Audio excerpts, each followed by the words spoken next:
Assalamualaikum, selamat datang di channelku.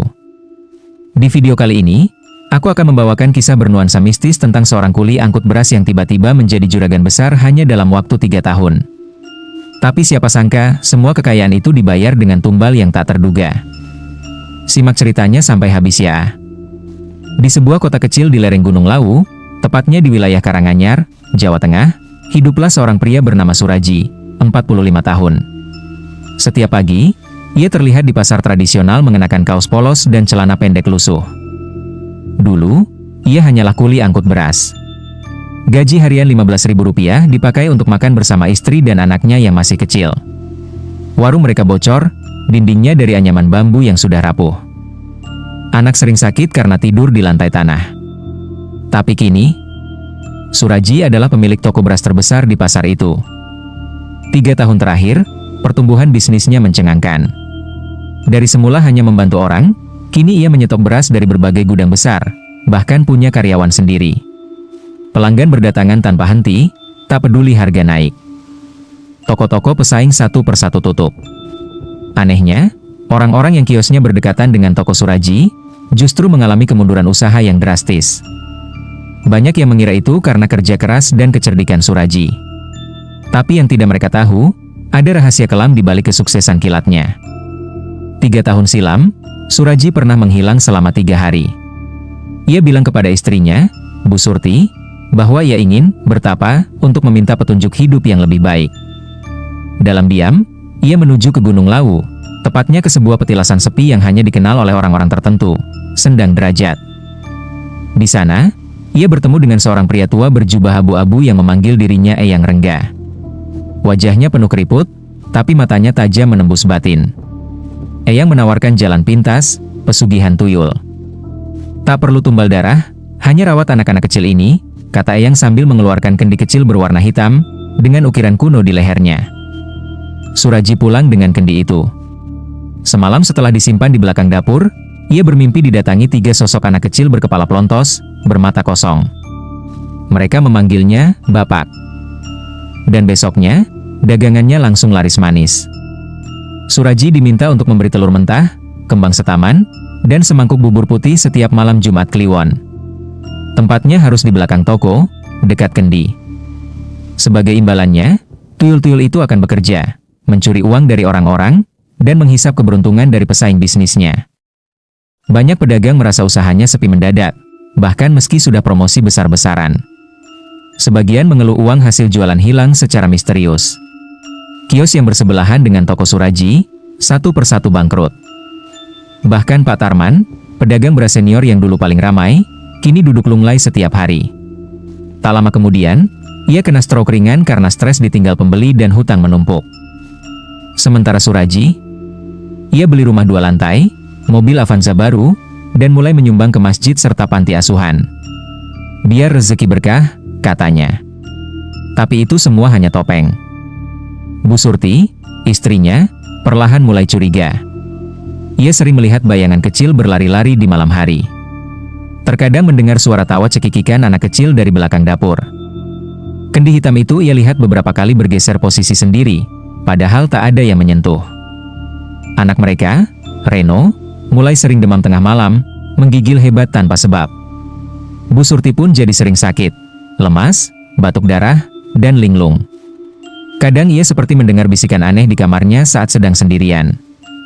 Karyawan toko, Darto, yang setiap hari menakar beras dan menyusun karung, mulai mengeluh sering bermimpi buruk. Dalam mimpinya, selalu muncul anak kecil botak, duduk di atas timbangan beras sambil tertawa menakutkan.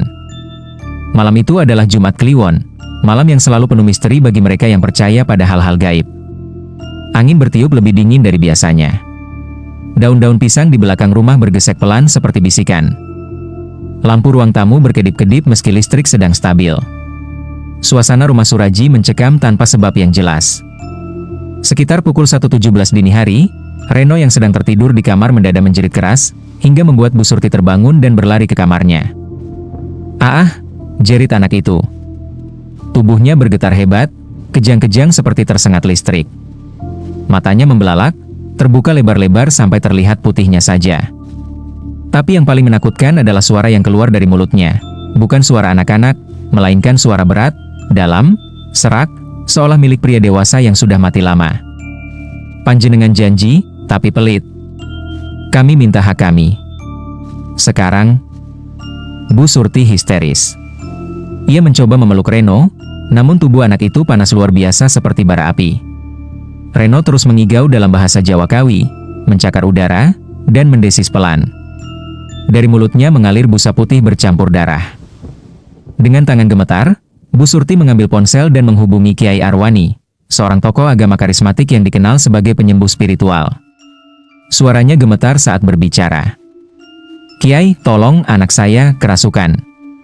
Saya mohon, datanglah sekarang juga. Tak sampai 15 menit, Kiai Arwani datang bersama 2 santri muda.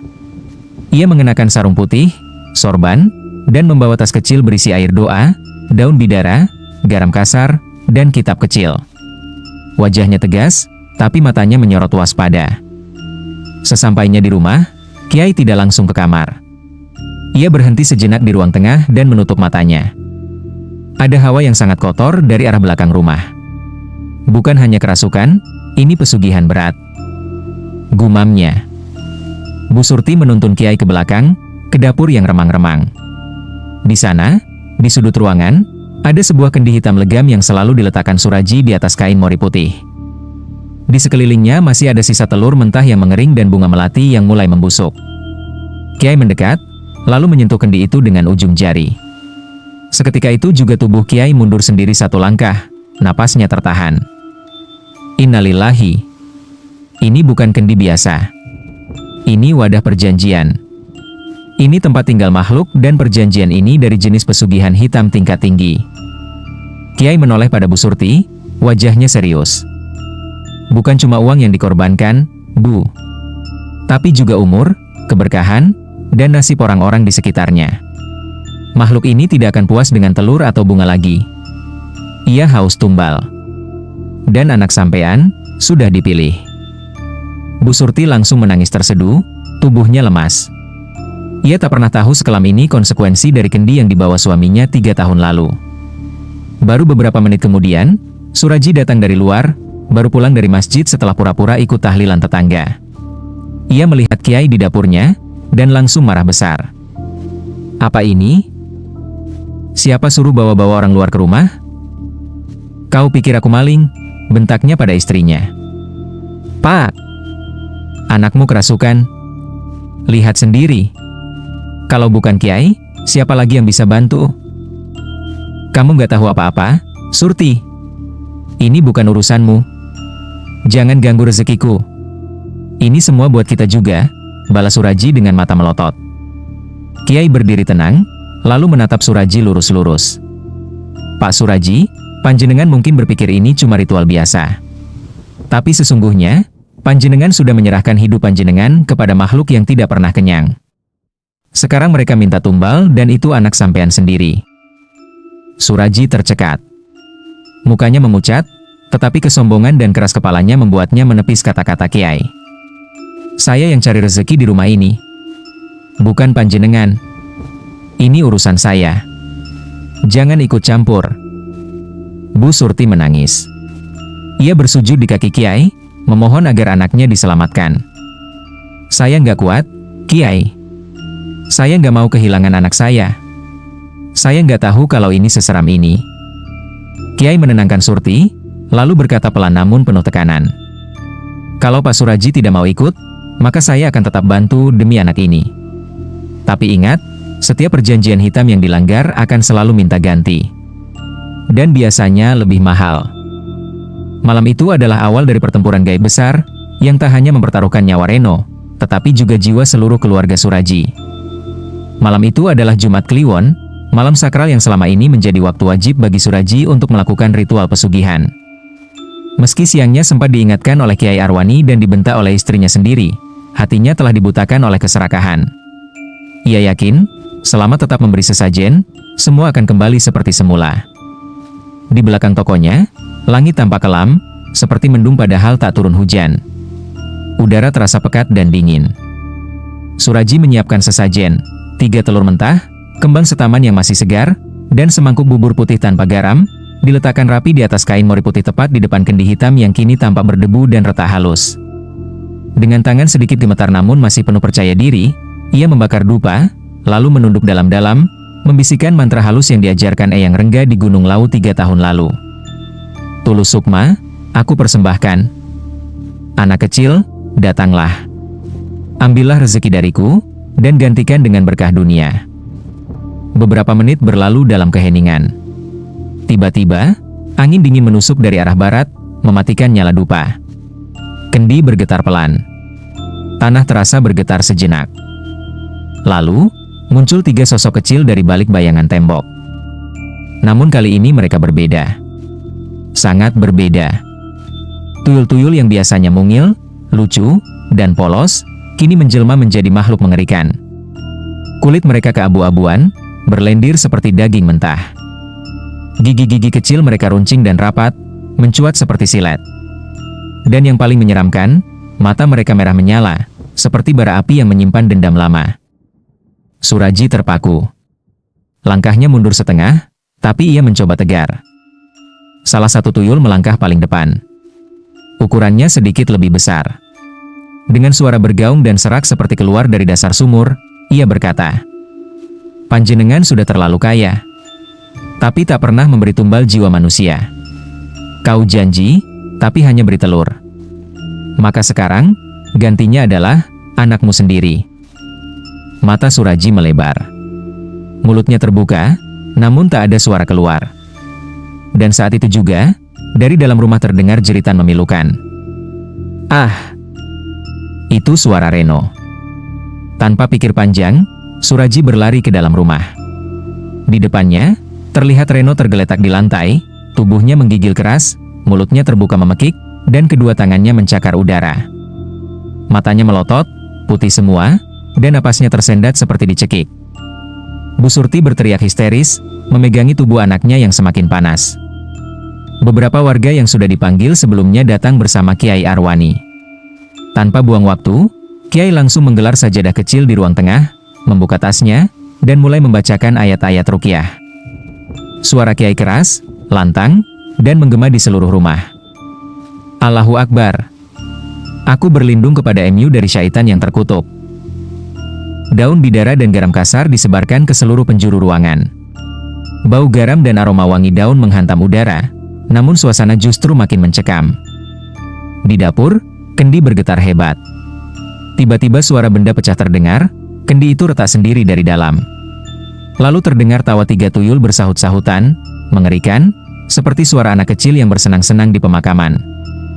Hehehe, akhirnya kami ambil hehehe waktunya, hehehe tukar nyawa. Mereka muncul kembali di dapur, berlari di dinding, memanjat langit-langit, dan mencakar-cakar tembok. Satu di antaranya melempar piring dan gelas ke arah ruang tengah, meledakkan kaca dan serpihan melayang kemana-mana. Suraji berteriak panik. Ia mencoba menutup telinga, tapi tawa itu menembus ke kepalanya. Kiai tetap duduk tenang, suara bacaannya makin kuat, hingga udara di rumah terasa bergetar. Suara tuyul makin liar, hingga satu di antaranya meloncat ke kendi, menghantamnya dari dalam. Braaak! Kendi pecah. Serpihan pecahan bertebaran. Dari dalamnya keluar asap hitam tebal yang menyebar ke seluruh ruangan. 3 tuyul berteriak melengking, terbakar oleh bacaan doa dan air suci, lalu melesat lenyap seperti arang dibakar angin. Kiai berdiri, mengangkat tangannya tinggi-tinggi dan berteriak. "Wahai makhluk hina! Dengan izin Allah, pergilah! Bawa kutukanmu jauh dari rumah ini." Asap hitam mengepul hingga ke atap, lalu hilang secara perlahan. Tapi saat itu juga, Reno terdiam. Tubuhnya tak lagi kejang, tapi lemas tak bergerak. Matanya terbuka, namun kosong, menatap ke langit-langit seperti boneka rusak. Bu Surti menangis meraung, memeluk tubuh anaknya. "Reno! Nak bangun, Reno! Ibu di sini bangun, nak!" Namun Reno tidak menjawab. Ia tetap diam.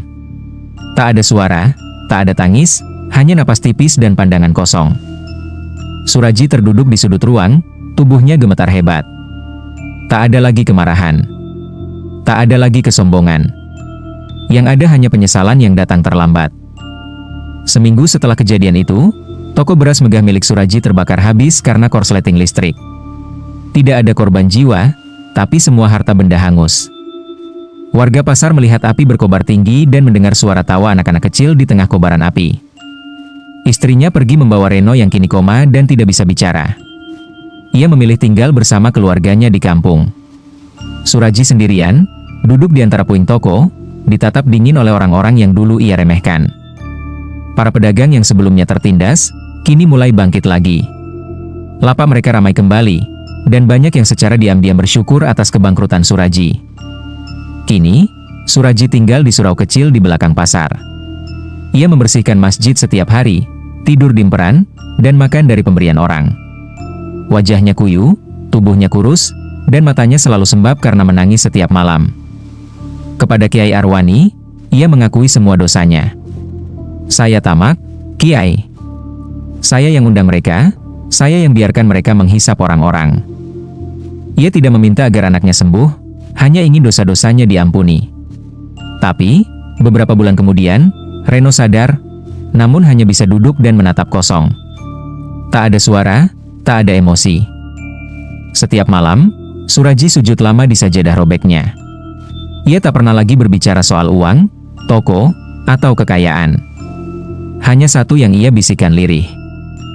Ya Allah, jangan biarkan orang lain tertipu jalan setan seperti aku.